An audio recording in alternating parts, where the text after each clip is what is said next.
اعوذ باللہ من الشیطان الرجیم بسم اللہ الرحمن الرحیم الصلاۃ والسلام علیک یا سیدی یا رسول اللہ وعلی آلک واصحابک یا حبیب اللہ۔ تمام سننے اور دیکھنے والے مسلمان بھائیوں کی خدمت میں میری طرف سے السلام علیکم ورحمۃ اللہ وبرکاتہ۔ دوستان گرامی، آپ دیکھ رہے ہیں آپ کا اپنا یوٹیوب چینل ڈیلی حدیث۔ انشاءاللہ عز و جل العزیز اس چینل کے اندر آپ کو اور ہم سب کو سننے کے لیے حضور علیہ الصلوۃ والسلام کی احادیث مبارکہ سننے کو ملے گی۔ تو آئیے چلتے ہیں بلا تاخیر آج کی احادیث مبارکہ کی طرف۔ حضرت سیدنا عبداللہ ابن عباس رضی اللہ تعالی عنہ سے روایت ہے، جبریل امین حضور علیہ الصلوۃ والسلام کی خدمت اقدس کے اندر حاضر تھے۔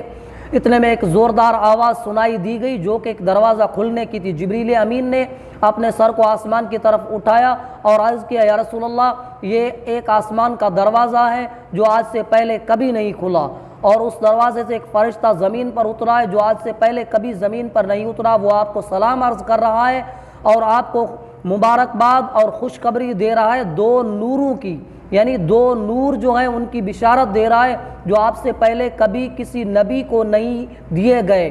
تو وہ دو نور کیا تھے؟ جبریل امین نے عرض کیا، یا رسول اللہ صلی اللہ علیہ وسلم، ایک سورۃ الفاتحہ اور سورۃ البقرہ کی آخری آیات، اس میں تم جو حروف پڑھو گے اس کے ذریعے مانگی ہوئی چیز عطا ہوگی، یعنی ان کی تلاوت کی برکت سے انسان کی منہ مانگی مراد پوری ہو جاتی ہے۔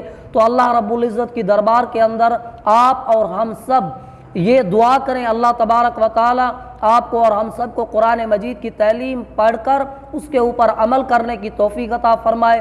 اس احادیث مبارکہ سے آپ کو اور ہم سب کو یہ معلوم ہوا کہ انسان کی دعائیں سورۃ البقرہ اور سورۃ الفاتحہ کی آخری آیات پڑھ کر اللہ کی دربار میں جو بھی انسان دعا مانگے گا، اللہ تبارک و تعالی ان کی تلاوت کی برکت سے وہ دعائیں قبول ہو جاتی ہیں، انسان کی منہ مانگی مرادیں پوری ہو جاتی ہیں۔